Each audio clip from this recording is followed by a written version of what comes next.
नमस्कार दोस्तों, नौकरी ज्ञान यूट्यूब चैनल में आपका एक बार फिर से स्वागत है। तो दोस्तों, आज की इस वीडियो में हम बात करने वाले हैं एचएसएससी सीईटी 2025 के बारे में। जो भी कैंडिडेट सीईटी की तैयारी में लगे हुए हैं, उनके मन में संशय है कि सीईटी का नोटिस कब आएगा, एग्ज़ाम कब होगा, किन किन कैंडिडेट्स को फ़ायदा मिलने वाला है। तो सारी जानकारी हम आपको इस वीडियो में देने वाले हैं।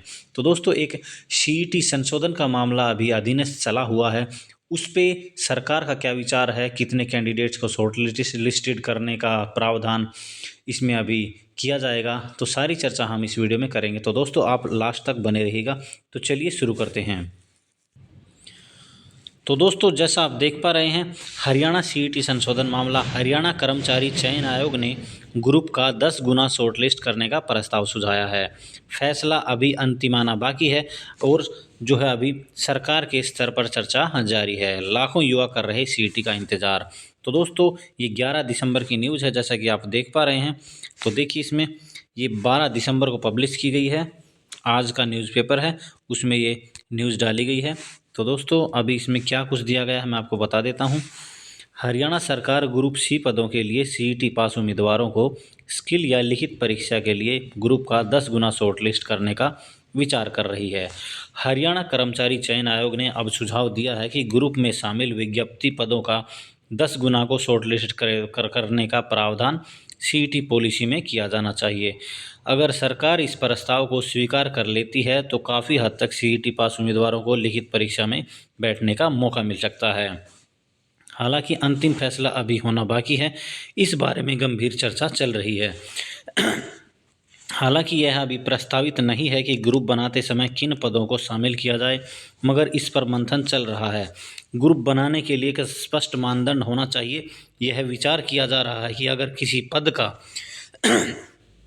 योग्यता और पे लेवल एक जैसा है, भले ही पदनाम अलग हों, तो उन्हें एक ग्रुप में शामिल कर उनका एक पेपर लिया जा सकता है।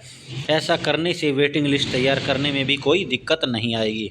उदाहरण के तौर पर अगर अकाउंट असिस्टेंट, अकाउंट और ऑडिटर पद के लिए योग्यता एक है, मगर उनका पे लेवल अलग अलग है, तो इन पदों को एक ग्रुप में शामिल नहीं किया जा सकेगा। तो दोस्तों, इसमें बताया गया है कि जैसे क्या है कि एक कैंडिडेट, पहले क्या था, पहले प्रावधान ये था कि 4 गुना कैंडिडेट को शॉर्ट लिस्ट किया जाता था। ये प्रावधान सीईटी में दिया गया था। 4 गुना कैंडिडेट शॉर्ट लिस्ट करने के बाद अब एक कैंडिडेट किसी भी ग्रुप में सेलेक्ट हो गया, अगर उसका पे स्केल अलग है, किसी वो 2 ग्रुप में सेलेक्ट हो गया मान लो कैंडिडेट, तो क्या होता था कि वो कैंडिडेट एक पद से रिज़ाइन करके दूसरे पद को ज्वाइन कर लेता था। तो उसमें क्या होता था कि जो एक पोस्ट था, एक पद थी, वो ख़राब हो जाता था। अभी 10 गुना कैंडिडेट को शॉर्ट लिस्ट करने का प्रावधान है। देखिए पहले क्या था, अभी तक हरियाणा कर्मचारी चयन आयोग जो ग्रुप बनाता है, उसमें विज्ञापन में कैटेगरी के पदों की संख्या अनुसार 4 गुना शॉर्ट लिस्ट करता है। इसमें एक ही उम्मीदवार कई विज्ञापित कैटेगरी में रिपीट होता है।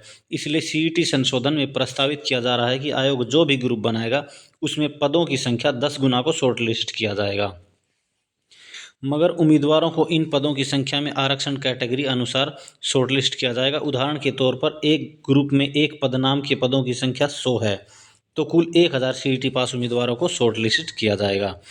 मगर इन 100 में से अगर अनुसूचित जाति कैटेगरी के 20 पद हैं, तो मान लीजिए 200 उम्मीदवारों को शॉर्टलिस्ट किया जाएगा।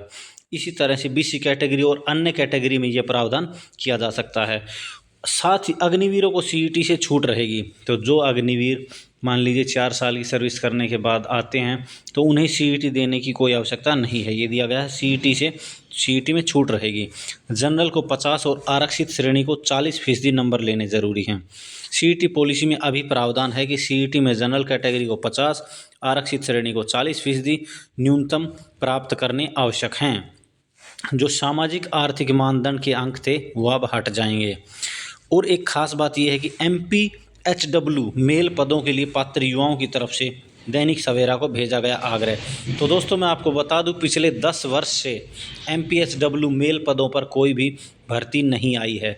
तो उन कैंडिडेट्स ने भी अपना जो है ज्ञापन सौंपा है। तो उसी को लेकर के जो है आने वाले समय में सीईटी के अधीन जो है MPHW मेल की वैकेंसी भी आ सकती है। और साथ में अग्निवीरों को सीईटी में छूट रहेगी। अब रही बात कि सीईटी का नोटिफिकेशन कब आउट होने वाला है, तो दोस्तों सीईटी का नोटिफिकेशन मेरा मानना ये है कि जनवरी के मिड तक या जनवरी लास्ट तक आपका सीईटी का नोटिफिकेशन आउट हो जाएगा। उसके बाद आपके फॉर्म फिलअप करने की जो भी प्रक्रिया है वो सुचारू रूप से जारी रहेगी।